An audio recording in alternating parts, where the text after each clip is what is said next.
Okay, children, we are back on our third video related to circulatory system. ठीक है, और I am sure आपने channel को subscribe तो कर ही लिया होगा बाय दिस टाइम. ओके, चलो नहीं भी किया है तो कर लेना जैसे ही टाइम मिलेगा. Okay, you will get something good from it. और मैं सिर्फ यही चाहती हूँ कि नॉलेज जो है वो जितनी दूर दूर तक जाए उतना अच्छा. चलिए वापस आते हैं. ये जरा देखा मेरा तुमने लाल और नीला हार्ट जो बन के आ रहा है, ब्यूटीफुल सा.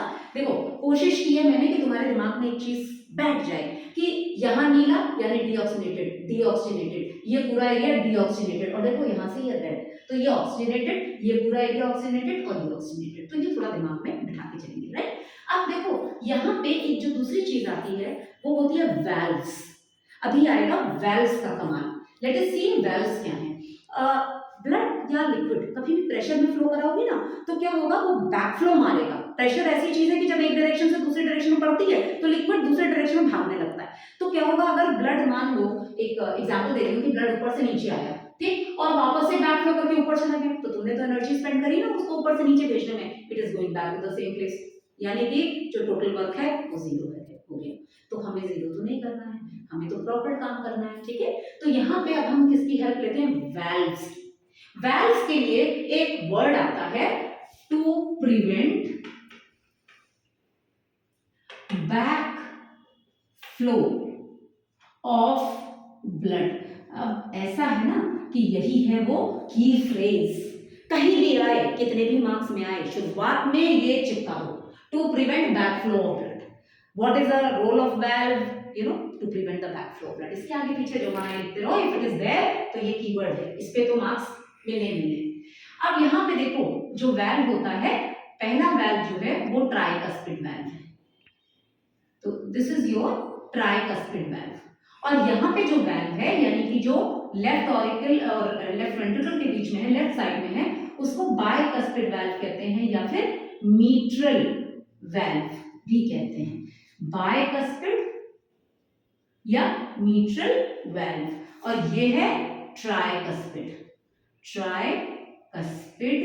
वैल्व. ठीक है ना. तो दो वैल्व तो ये हो गए, राइट साइड में ट्राइकस्पिड बाय और लेफ्ट साइड में बाइकस्पिड या मीट्रल कह लिया.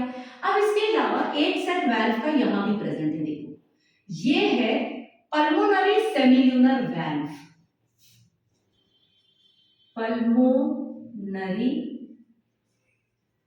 Semilunar valve. और यहां पे हमारे पास एक और वैल्व है अयोटा में, जिसको हम अयोटिक सेमिल्यूनर वैल्व कहते हैं, right. So we have got valves at 4 places. देखो हर जगह से ब्लड बैक फ्लो मार सकता है, तो हर जगह हमने वैल्व लगा दिया. यहाँ पे ट्राइकस्पिड, बाइकस्पिड, और उसके बाद यहाँ पे सेमिल्यूनर, आधे चांद जैसा होता है, एयोटिक सेमिल्यूनर, और ये हो गया यहाँ चूंकि पल्मोनरी आर्टरी थी तो पल्मोनरी सेमिल्यूनर. इस तरह से हमारे पास 4 जगह हो गए वैल्व्स. ओके, यहाँ पे एक मसल्स होती हैं जो इसको बांध के रखती हैं, टाई करके रखती हैं. उन मसल्स का नाम है कॉर्डा टेंडिना.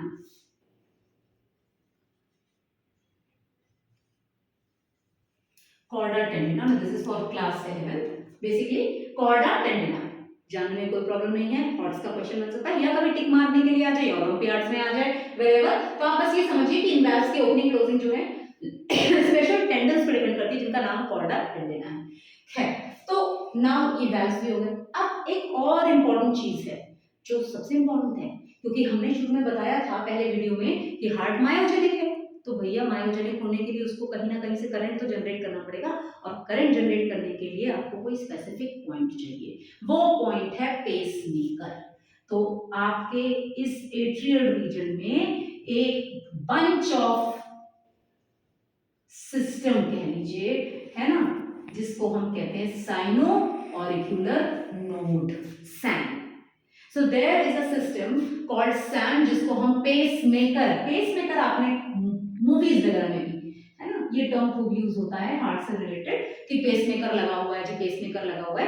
तो ये पेसमेकर एक्चुअली हम जब हमारा अपना जो सैन होता है, जो बंडल होता है जहाँ पे न्यूरॉन्स इनिशिएट करते हैं इम्पल्सेस को, कभी कभी ये अपने आप से काम करना बंद कर देता है. ठीक है, तो ऐसी कंडीशन में डेथ भी हो सकती है. अगर इंसान की हार्ट की जो इम्पल्सेस हैं वो ट्रैवल ही नहीं करेगी तो हार्ट कॉन्ट्रैक्ट कैसे करेगा. तो उस कंडीशन में डॉक्टर्स वहां पे पेसमेकर, इलेक्ट्रिकल पेसमेकर जो है वो इंस्टॉल कर देते हैं। ठीक है, तो ऐसे लोगों को मना होता है कि मोबाइल नहीं रखना चाहिए, नहीं तो फिर उसकी सर्किट जो है वो हार्ट की सर्किट से मैच करने लगती है और उसको डिस्टर्ब करने लगती है।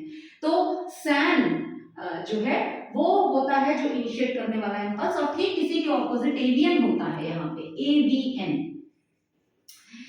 ये है ऑट्रियो वेंट्रिकुलर नोड, ठीक है, या ऑरिकुलो वेंट्रिकुलर नोड, क्योंकि ऑरिकल और एट्रियम एक ही चीज होती है। तो ऑरिकुलो वेंट्रिकुलर नोड है जो कि सैन के अंडर में काम करता है। मतलब कहने का ये कि जब सैन एक बार कॉन्ट्रैक्शन करा देगा, देखो सैन जो है वो रिस्पॉन्सिबल है इनिशिएट करने के लिए, और ऑरिकल्स को ऊपर में लेफ्ट और राइट दोनों को एक साथ कॉन्ट्रैक्ट कराने के लिए, और उसके बाद हम आते हैं वेंट्रिकल्स पे।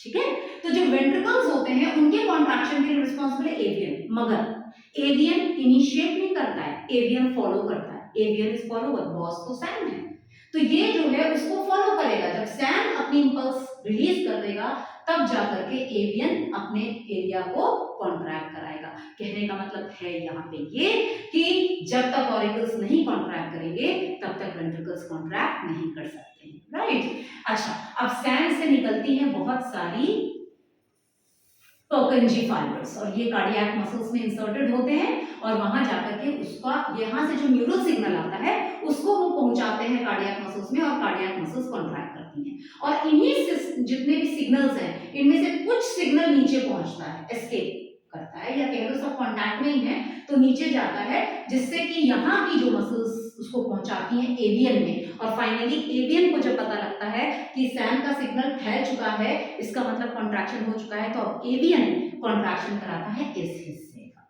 राइट। बहुत इंटरेस्टिंग है ना, ठीक है। We are going to continue this in next video, ठीक है। तो अब वीडियो नंबर 4 इसके ठीक बाद देख लेना, जिससे कि you are able to follow it clearly. Thank you so much.